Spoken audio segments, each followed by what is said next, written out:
आई मला माहिती आहे तू म्हणाली होतीस की दोघं इकडे येऊन जेवा म्हणून, पण मीच अर्पिता मॅडमला म्हटलं की आराम करा तुम्ही, मी जेवण घेऊन येतो.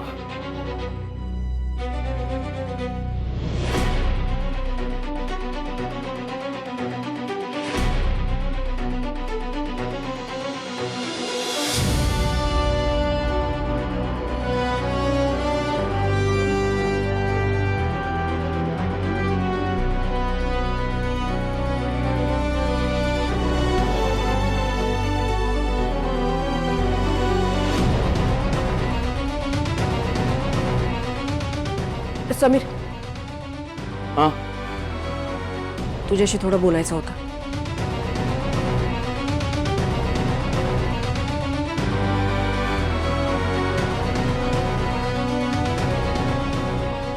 हे बघ, चिडायचं नाही हा.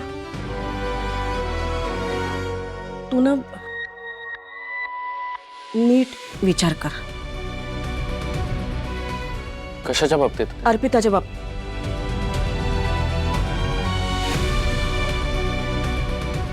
हे बघ,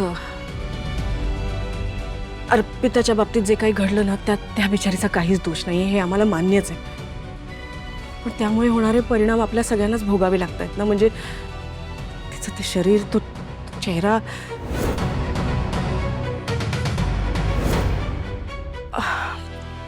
तुला कळतंय ना मला काय म्हणायचंय.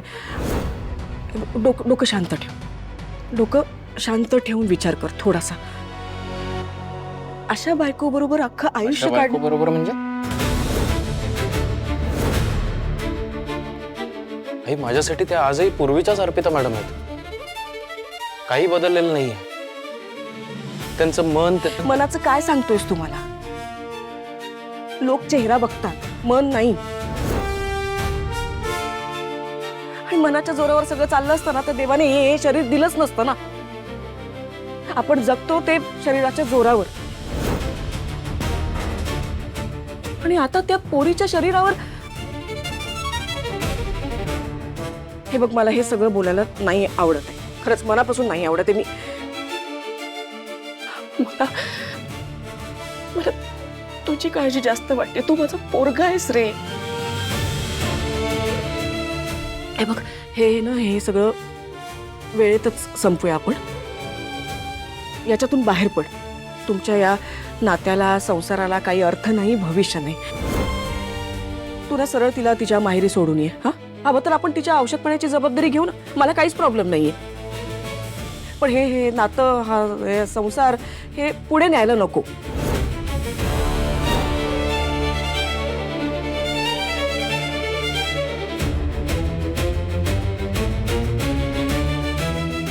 बरोबर आहे आई तुझं म्हणणं. मला म्हणणं पटतंय तुझं.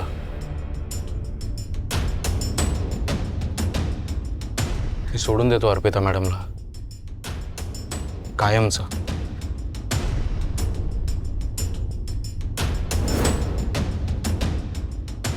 फक्त माझ्या एका प्रश्नाचं उत्तर दे ना.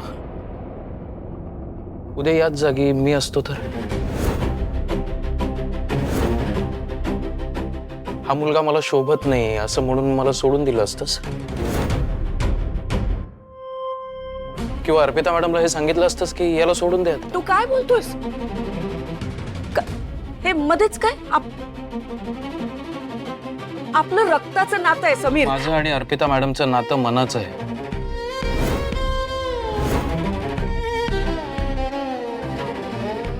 एकमेकांना दिलेल्या वचनाचं नातं आहे आमचं.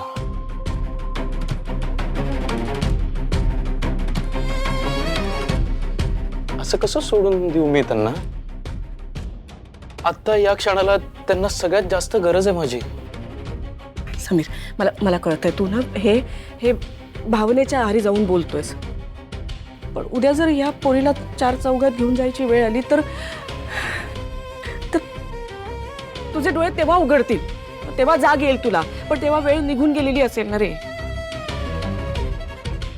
तुला माहितीये शाळेतल्या बायका काय बोलत होत्या?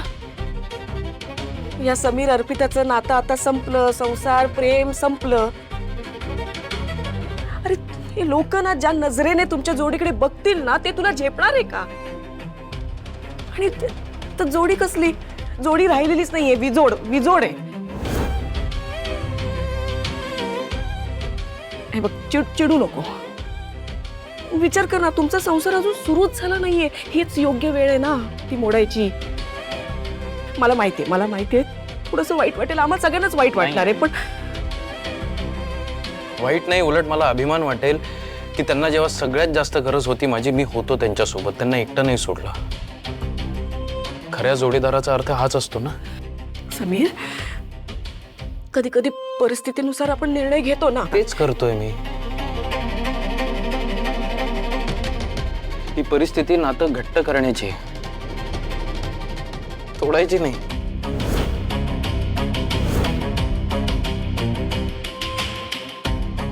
उद्या तिला लोक हसतील, हा?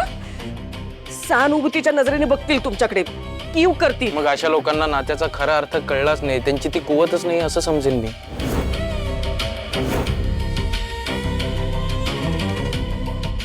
उद्या तुम्हाला मुलं होतील, हा? तू पुढचा विचार कर. अशा विद्रूप आईला बघून आईचं सौंदर्य तिच्या मायेमध्ये असतं, तिच्या रूपात नाही.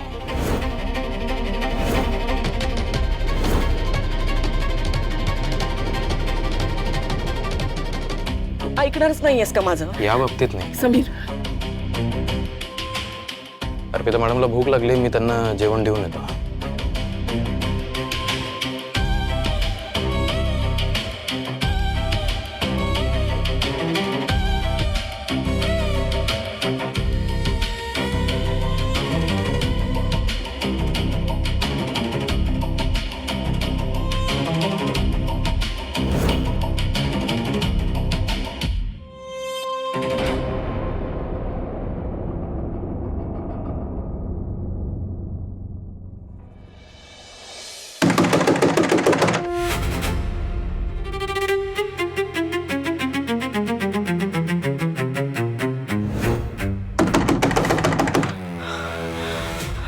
पोलीस तर नाही आहेत ना?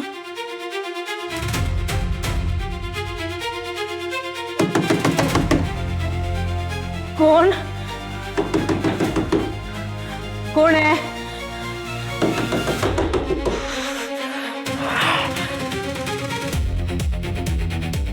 कोण आहे?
समीर, हे सगळं काय? एखाद्या पिक्चर मध्ये असल्यासारखं वाटतंय मला. अरे, प्रत्यक्ष आयुष्यात अशा गोष्टी घडू शकत नाहीत का?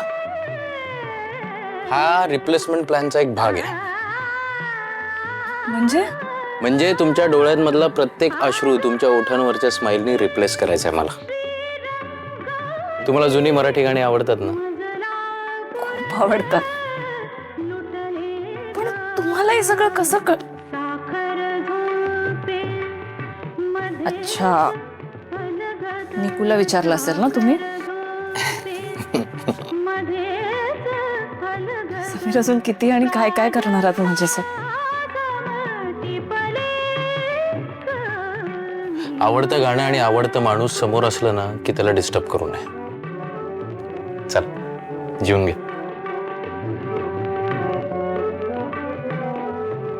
मला भूक नाही आहे. आणि ते औषधांमुळे ना माझं तोंड असं कडू झालं. होतं मला. थांबा आलो. आओ थांबा.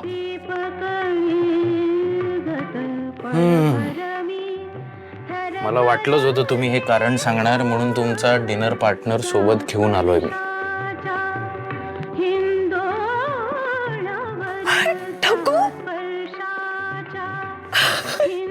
तुमच्या बाबांनी दिली ना तुम्हाला. लहानपणी हिला जवळ घेतल्याशिवाय जेवण करायचं नाही तुम्ही, बरोबर ना?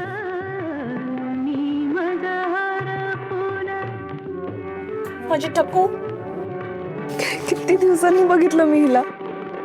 ठकूशी ओळख करून द्या ना.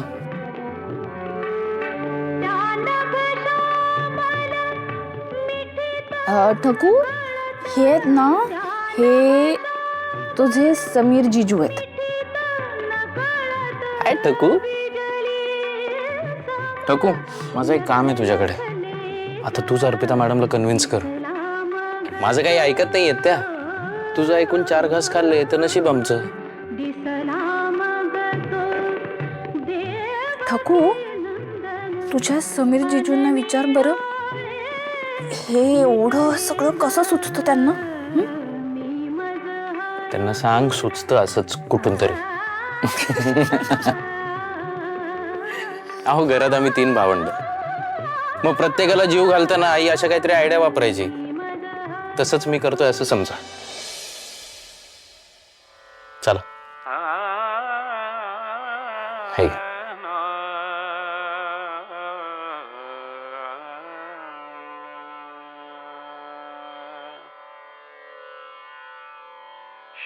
तुम्ही नाही नाही, मला नको. मी नंतर जेवण करेन. तुम्ही घ्या. प्रत्येक वेळी एका ताटात जेवायला नाईलाज असण्याची गरज नाहीये ना.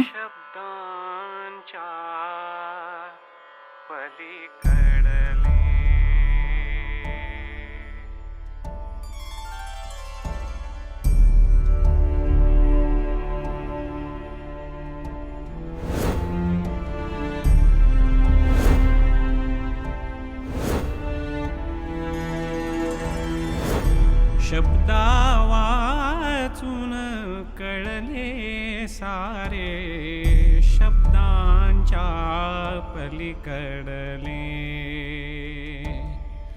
शब्दांच्या पलीकडले ते, शब्दांच्या पलीकडले. प्रथम तुला पाहियले आणिक, प्रथम चला, भरवा मला. पाहियले आणिक, घडू नये ते घडले, घडू नये ते घडले ते, शब्दांच्या पलीकडले.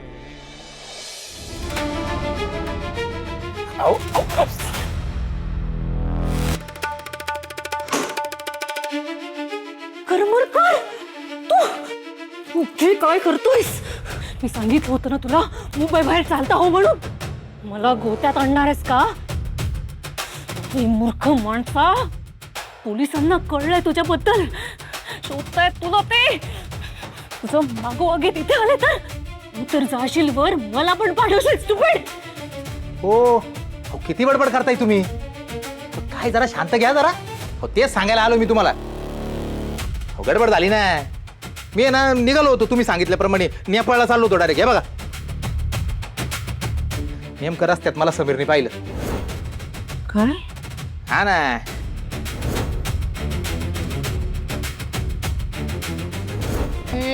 सर, रिक्षावाला त्या बघा ना भाई.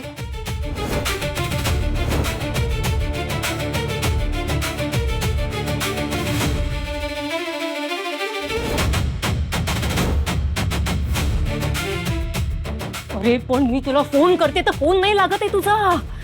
कसा लागत? अहो, या सगळ्या पळापळीमध्ये माझा फोन कुठं हरवला मलाच माहित नाही. हरवला? हा ना. अहो, तो माझ्या मागं मागं येतो. कुठं पडला फोन काहीच कळत नाही. मला तर भीती वाटते, तो मोबाईल समीरला सापडला तर.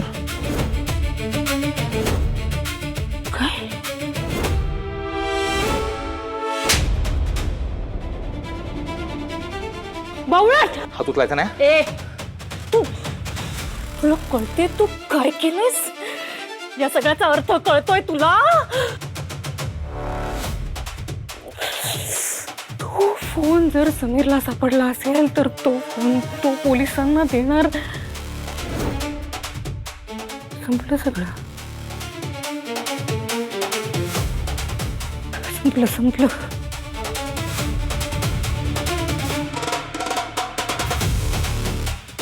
पोलीस पकडणार मला. Attempt to murder.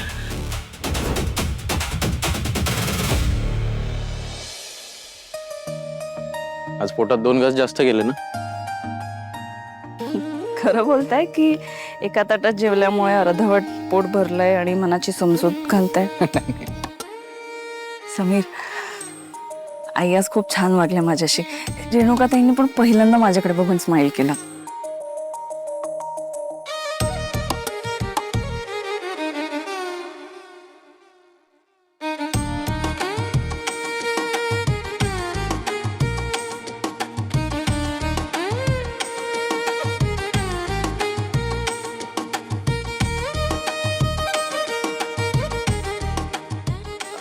समीर, आपण घरी जाऊया. हे बघा, डॉक्टरांनी तुम्हाला रोज 10 मिनिटं चालायला सांगितलंय. हो, पण आजसाठी बस झालं. घरी जाऊया ना. मला काही कारण ऐकायचं नाही. त्या दिवशी बाबांना ओरडत होता ना तुम्ही, मग आता मी ओरडू तुम्हाला?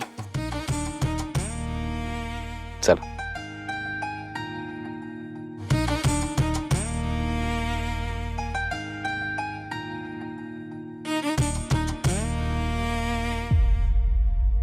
अहो हीच ती दोघं ना? कोण? अहो ती भडकमकर चाळीमध्ये सिलेंडरचा स्फोट झाला होता ना, ती दोघं. हा, बहुतेक तेच आहेत. आणि हा तिचा नवरा. देव पण काय दोघांची परीक्षा बघतोय ना. हो ना. पण नक्कीच या दोघांच्या नात्यामध्ये काहीतरी खास असणार, तेव्हाच यांची जोडी टिकली आहे. या मुलीबरोबर आयुष्यभर संसार करायचा म्हणजे ह्या मुलाची परीक्षाच आहे. खरंच आहे.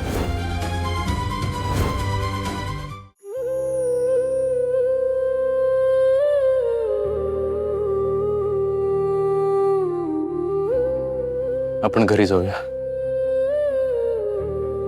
ते बघ, बडकमकर चाळीतलं कपल प्रेम आंधळं असतं हे ऐकलं होतं. पण इतकं, अरे तो तिला सोडत नाही हा त्याचा मोठेपणा आहे रे. पण तिला कळायला पाहिजे ना, इतकं स्वार्थी असतं का रे कुणी?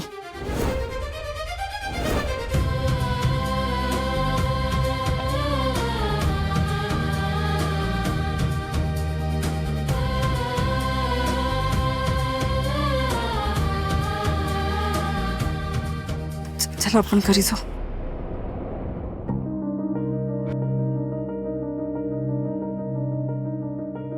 काय ग जेवायला?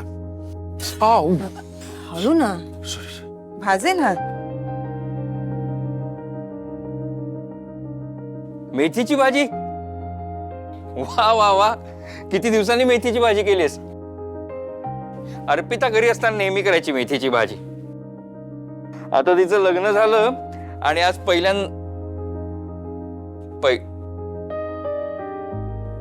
बाबा गेलेत का तिला भेटायला? नाही, मला त्यांचा फोन आला होता. मला म्हणाले तू येतोस का, पण मी म्हंटल की बाबा आणि कल्याणी बिल्डरच्या ऑफिस मध्ये भेटणार होते.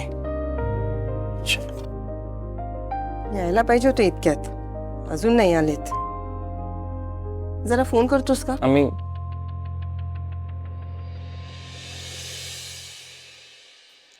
आई. अरे आलात? निकी, बाबांना पाणी दे जरा. बाबा भेटला का बिल्डर? नुसतं तोंड टेकलं विचार.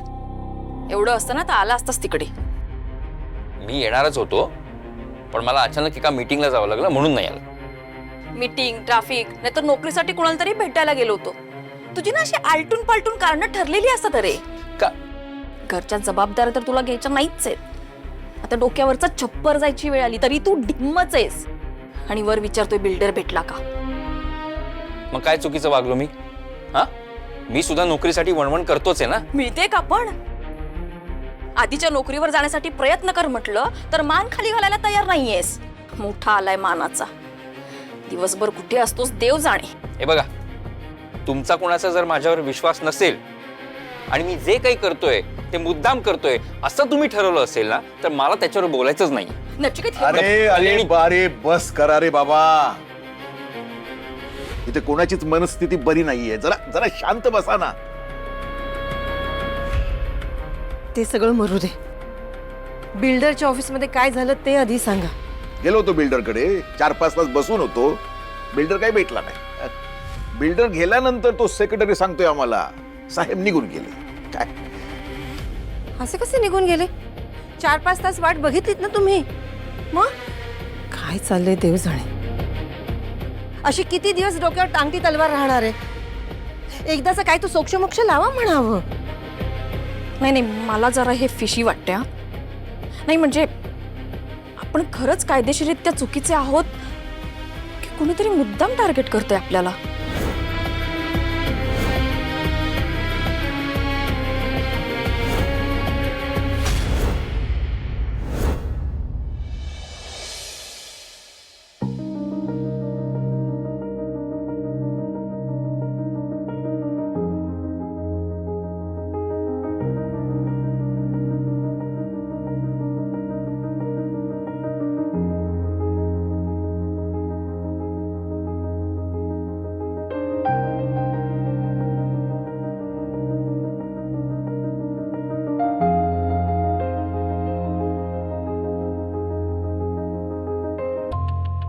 तुम्ही मला उत्तर का देऊ दिलं नाही त्यांना? समीर, त्याने काय झालं असतं? भांडण, वाद झाले असते. जी गोष्ट नेहमी तुम्ही मला समजवता तीच मी तुम्हाला समजवायची का? सौंदर्य बघणाऱ्याच्या नजरेत असतं आणि ते मला तुमच्या नजरेत दिसतं ना.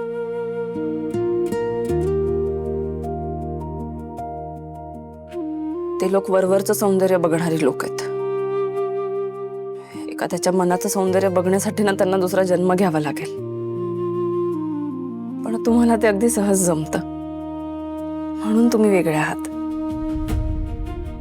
हे तुम्ही मला समजवताय का स्वतःची समजूत घालून घेताय?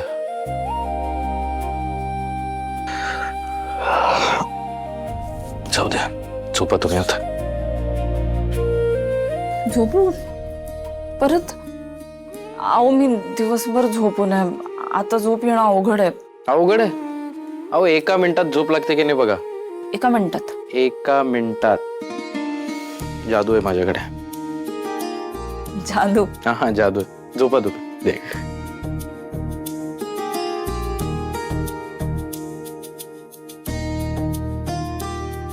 झोपा.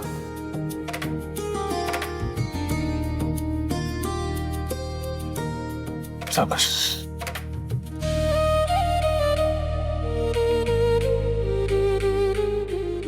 आलोच हा.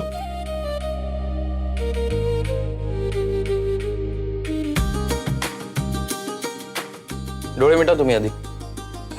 अहो अहो करा तर तुम्ही. काय करताय तुम्ही?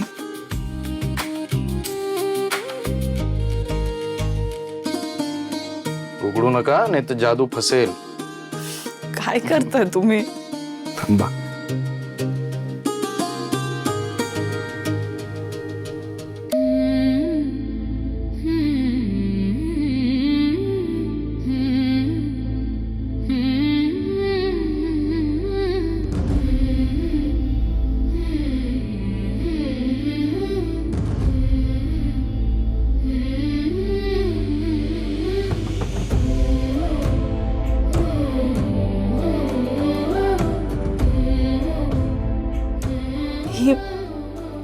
ही तर आईची साडी आहे तुमच्या.